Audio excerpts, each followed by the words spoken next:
Welcome back, my friends. This is Dennis Prager, 21 minutes past the hour. Nancy Kalish, my guest. She's co-author of The Case Against Homework, and she really does develop a case. And for all those of you who are impressed, and I don't mean this in any way as a put-down at all, but for those of you who are impressed by studies, she cites many studies.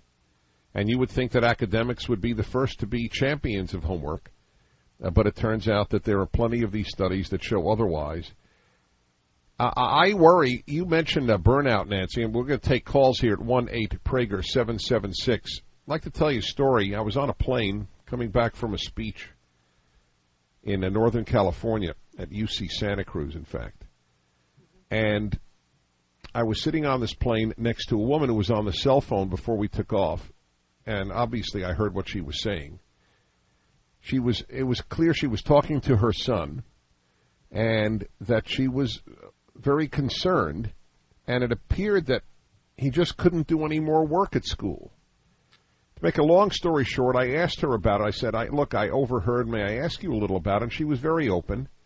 And her son is at Harvard Medical School. You can't get more elite than that.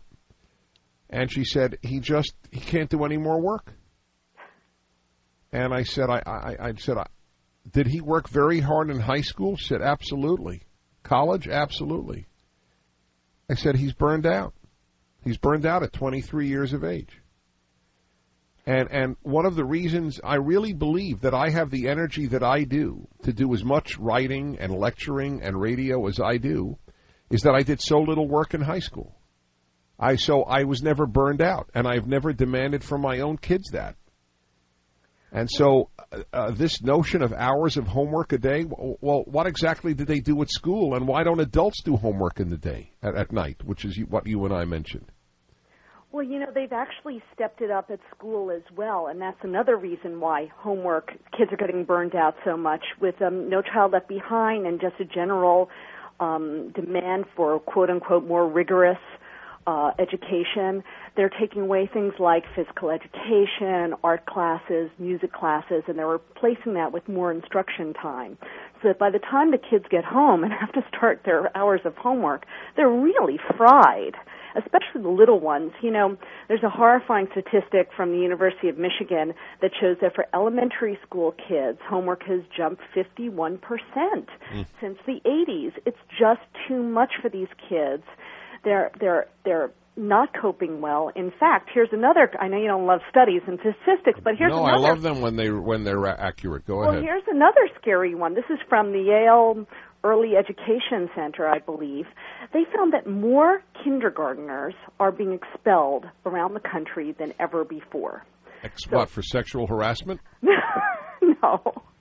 Well, so why would this be, right? And it's not sexual harassment. Yeah, right. Why? That's right. Why? Why? Because the kids are unable to sit still all day at school without acting out. And especially the little boys just can't cope with this kind of instruction. Well, what? Kindergarten has now diminished the physical exercise time? It has. There's no more PE. There's no more naps. I mean, they're really driving these kids hard. Kindergarten is really the new first grade. It's amazing. I didn't do a thing. You know what I did in kindergarten? Built blocks, took naps, and ran around. Right. And look how well you turned out. No, well, that's my point. That's exactly my point. It is. It's terrible what we're taking away from these kids. I really don't want to sound dramatic, but it's no less than their childhoods that this is taking away. And you know what? Eventually, the tide will turn, hopefully, and people will read the research, recognize that we're wrong, and hopefully things will reverse themselves a bit. But, it's going to be too late for these kids who are being expelled in kindergarten. Expelled from kindergarten for not working hard enough. That's a real symbol. I also wanted to mention that, Dennis, it's not just the fact that these kids are getting hours worth of work. A lot of the work is really very tedious, to be honest, very rote learning. The kids, it's really busy work. And what's happening is it's not engaging these children. Again, it's making them think learning is boring.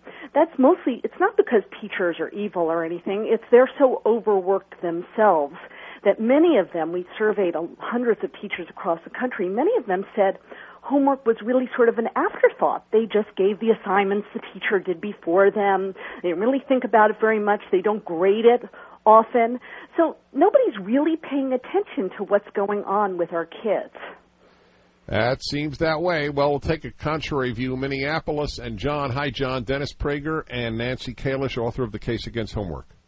Hello. Very interesting topic you guys have going today, and I definitely sympathize with a lot of the points that have been brought up. However, I'm 22 years old and I'm in college, and from my perspective, I feel that a few hours of homework a night is healthy because a lot of kids, especially high school kids, and me being somewhat fresh out of high school, know that there's so many different venues out there that kids can digress to that can be really detrimental to their future. And I believe that if you have somewhat of a solid schedule, and which requires you to kind of limit, especially Monday through Friday, your evenings a little bit more, that would be beneficial for the student. I don't see, and since early elementary school, I don't believe that kindergarten and first grade I had this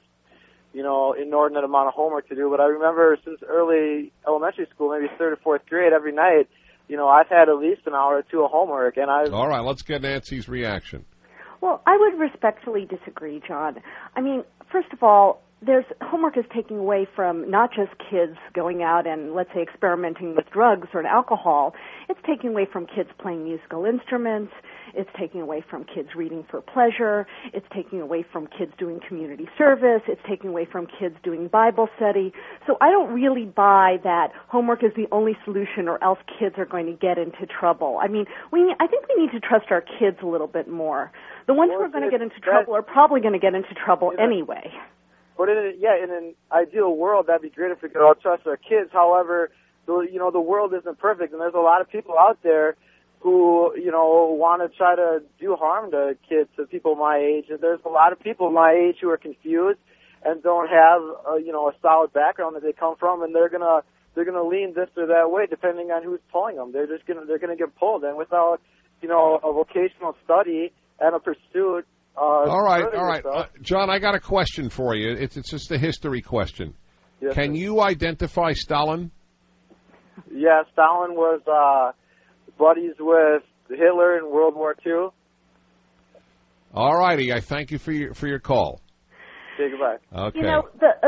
Dennis, what I would say is more of an answer to John's concern is really that maybe what we need is better after-school programs for kids around the country where they can do their homework but also do other activities, engage in physical activity, so that it's not piling on the homework really isn't the answer.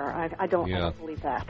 Well, I will say this, and it's certainly not meant to insult John, whose call I deeply respect. It's meant to insult our educational system, that with all his homework, he got Stalin 99% wrong. Stalin fought Hitler, in fact, from the invasion in 41 on. All righty, we'll be back in a moment. The book, The Case Against Homework. I'm Dennis Prager.